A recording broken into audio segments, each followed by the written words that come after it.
Hello friends, आज का next topic है ऑटोकैड्स। ऑटोकैड्स के बारे में जानेंगे जो बी फार्मा, डी फार्मा और एम फॉर्म सबके लिए इम्पोर्टेंट है। ऑटोकैड्स क्या होता है, हमने कल प्रीवियस वीडियो में बताया है कि ऑटो मतलब होता है सेल्फ, कॉइज मतलब होता है एक रेमेडीज, क्वाइड मतलब होता है रिमेडीज। जो सेल्फ की रिमेडीज हो जा रही है, ट्रीटमेंट हो रहा है, उसको हम बोलते हैं ऑटोकैड्स। मतलब अगर यहाँ पे कोई इन्फेक्शन हुआ है या कोई एलर्जिक रिएक्शन हुआ, होने के बाद तुरंत अपने मन से ही ठीक हो गया, इसी को बोलते हैं ऑटोकैड्स। ठीक है, हमने इसका क्लासिफिकेशन बताया था, ये 3 भागों में डिवाइड किया गया है। पहला है एमाइन ऑटोकैड्स, दूसरा है लिपिड ऑटोकैड्स और तीसरा है पेप्टाइड ऑटोकैड्स। तो एमाइन ऑटोकैड्स है, जो एमिन ऑटोकैड्स है, उसमें पहला है हिस्टामिन, दूसरा है सेरोटोनिन जिसको 5-HT के नाम से जानते हैं, इसके बारे में हम जानेंगे। उसके बाद से देन हम देखेंगे लिपिड ऑटोकैड्स के बारे में, पेप्टाइड ऑटोकैड्स के बारे में। तो आज हमें किसके बारे में देखा है, हिस्टामिन के बारे में बात किया जाए। हिस्टामिन के, तो हिस्टामिन भी हमारे बॉडी में जो मास्ट सेल में पाया जाता है, ये बहुत ही एक तरह से बोला जाए तो इम्पोर्टेंट भी है, यूजफुल भी है, हार्मफुल भी है। यूजफुल वहाँ है, कभी कभी इसका अगर सिक्रीशन ज़्यादा होता है तो उस कंडीशन में हार्मफुल है। यूजफुल वहाँ है कि एक लेवल मात्रा में, ऑप्टिमम मात्रा में इसका क्या होता है, सिक्रीशन हो रहा है, एलर्जी हो रही है, फिर एलर्जी होने के बाद ठीक हो जा रही है, तो ये हमारे लिए क्या है, इम्पोर्टेंट है, एक तरह से बोला जाए यूजफुल है। जैसे मान लीजिए आपने कहीं गए जहाँ पे बहुत ज़्यादा डस्ट उड़ रहा है या धूल उड़ रहा है, वहाँ पे क्या हुआ, धूल आपके नाक में गया, नाक में जाने के बाद बॉडी में गया, तो क्या हुआ, आपको एलर्जी हुई। एलर्जी हुई मतलब क्या हुआ, आपको इन्फेक्शन हुआ, उसके बाद से क्या हुआ, हिस्टामिन एक्टिव हो गया। हिस्टामिन बताए तो ऑटोकैड्स क्या हो गया, एक्टिव हो गया। एक्टिव हुआ तो क्या हुआ, एलर्जी हुआ। एलर्जी हुआ, आपको क्या हुआ, स्नीजिंग हुआ, कफिंग हुआ, जो भी हुआ। उसके बाद से क्या हुआ, वो ठीक भी हो गया, वो अपने मन से ठीक भी हो गया, क्योंकि उसको ठीक करने के काम हिस्टामिन कर रहा है और उसको एलर्जी स्टार्ट करने के काम भी हिस्टामिन ही कर रहा है। इसीलिए इसको हम बोलते हैं ऑटोकैड्स या हिस्टामिन।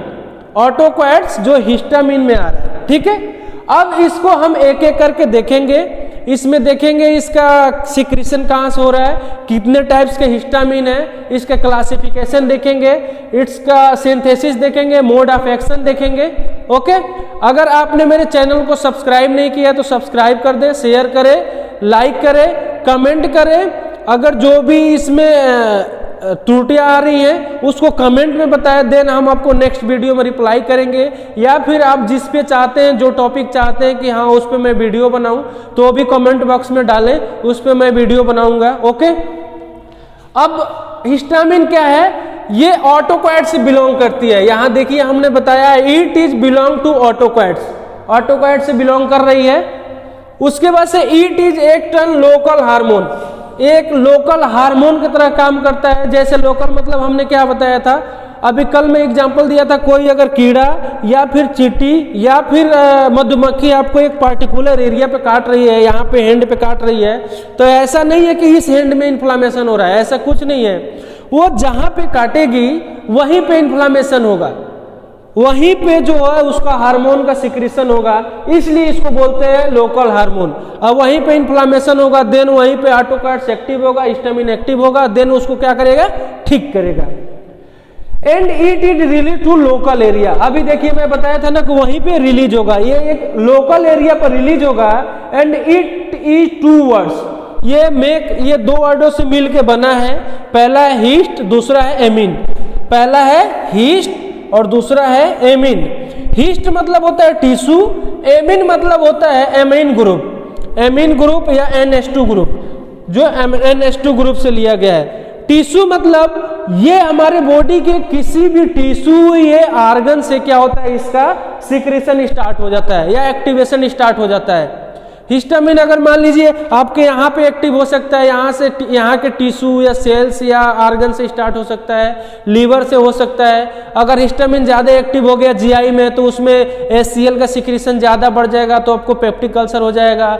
अगर आपको यहाँ पे बढ़ रहा है कार्डियोवास्कुलर सिस्टम में बढ़ रहा है तो ब्रेडिकार्डिया हो जाएगा, या कहा जाए तो वेसोडाइलेशन हो जाएगा। तो ये सारे क्या है, हिस्टामिन का अपना अलग अलग वर्क है। अब बात बता दें, it is really local tissue and sales.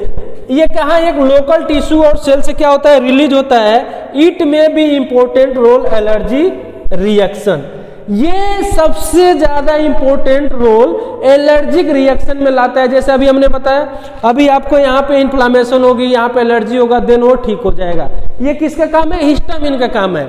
अगर आपको स्नीजिंग हो गई है, सर्दी हो रही है, जुकाम हो रही है, रनिंग नोज हो रही है, तो क्या होगा, आप डस्ट में गए हैं, वहां से क्या हुआ, कोई इन्फेक्शन इन्फ्लामेशन हुआ है, उसके बाद से वहां पे हिस्टामिन एक्टिव हुआ। एक्टिव होने के बाद क्या किया, वो स्नीजिंग के रास्ते पूरा उसको बाहर निकाला, देन वो क्या हुआ, इनएक्टिव फॉर्म में या एक लेवल फॉर्म में हो गया। लेकिन कई बार ऐसा होता है कि वो ज्यादा ही मात्रा में उसका सिक्रीशन होने लगता है हिस्टामिन का, तो आपके लिए क्या होता है, हार्मफुल होता है। हार्मफुल की बात किया जाए तो अभी मैं बोला था कि अगर जीआई ट्रैक्ट में अगर ज्यादा हिस्टामिन एक्टिव हो जाएगा तो क्या हो जाएगा, आपको HCl का सिक्रीशन बढ़ जाएगा, जिससे आपको पेप्टिक अल्सर हो जाएगा। या फिर लंग्स में क्या हो जाएगा, अगर बढ़ जाता है तो ब्रेडिकार्डिया हो जाएगा या कंस्ट्रिक्शन होने लगेगा। ठीक है, तो ये सारा चीज होने लगेगा।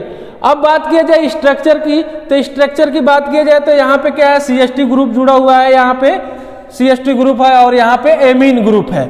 ये इसका स्ट्रक्चर है। हिस्टामिन का क्या है, स्ट्रक्चर है, ये इंपॉर्टेंट है। ये अगर मेडिसिनल केमिस्ट्री में देखेंगे तो ये स्ट्रक्चर ऑफ हिस्टामिन पूछ देता है, 1 नंबर में इंपॉर्टेंट है। एम फार्मा में भी पूछ देता है, डिप्लोमा सेकेंड ईयर में है, इसको भी ये पूछ देता है, स्ट्रक्चर ऑफ हिस्टामिन, ये इंपॉर्टेंट ऑफ हिस्टामिन या यूज ऑफ हिस्टामिन या फिर वर्क ऑफ हिस्टामिन, ऐसे पूछ देता है। ठीक है, अब जो हिस्टामिन जो है हमारे बॉडी में एक केमिकल पाया जाता है जिसको बोलते हैं हिस्टिडीन। क्या बोलते हैं, हिस्टिडीन। हिस्टिडीन से ही हिस्टामिन का सिंथेसाइज होता है। हम बात किया जाए कि हिस्टामिन कैसे बनता है, तो एक हिस्टिडीन एक केमिकल होता है हमारे बॉडी में, क्या होता है, केमिकल होता है, जिसके द्वारा क्या होता है, हिस्टिडीन से हमें हिस्टामिन का निर्माण होता है। जैसे histidine is synthesized by decarboxylation of histidine. जब वो हिस्टिडीन का डीकार्बोक्सिलेशन होता है, जहां पे जो कार्बन होता है CO2 ग्रुप होता है, जो कार्बोक्सिलिक ग्रुप होता है, उसको क्या होता है, डीकार्बोलेज होता है, मतलब वहां से हटता है, तब जाके हिस्टामिन बनता है।